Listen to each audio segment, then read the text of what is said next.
Today it's time to get schooled. And speaking of today, did you know that on this day, December 2nd, 1859, the militant abolitionist John Brown was hung for his violent raid on Harper's Ferry in West Virginia? Herman Melville, a contemporary poet of Brown's, called him both weird and the meteor of the war. Clearly, Brown's actions played a role in the ensuing onset of the American Civil War. Brown had mustered up a ragamuffin gang of followers, gaining support from East Coast abolitionists with the hope of igniting a mass slave revolt in the South.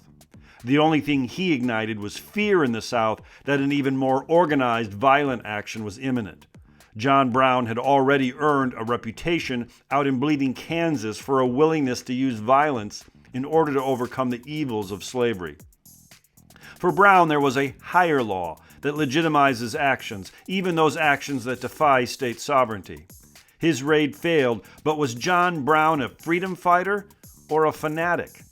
More than 800 people tried to visit him as he awaited his execution. Songs were written about him, some of which were sung by Union soldiers during the Civil War. Some likened him to an American Cromwell. Henry David Thoreau in 1859 wrote, "Brown was the most American of us all." Author David Reynolds, more recently, has urged for his pardon. What seems to be the powerful lesson of this little tale is that we are a nation of law, not men. Terrorism of any kind, both home and abroad, has to be unequivocally scorned and spurned. What did Jefferson mean when he said, "The tree of liberty must be refreshed from time to time with the blood of patriots and tyrants"? Can violence and war be seen as redeeming? We must pause at this point and focus on our laws. Anything else results in chaos, disorder, and anarchy. Certainly, nation-states have abused their claim to the legitimate use of violence.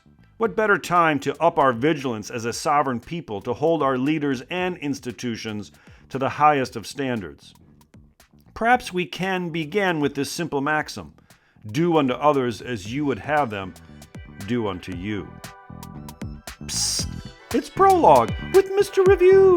It's a podcast that is actively digging tons of earth to find an ounce of gold, striving for a more perfect union.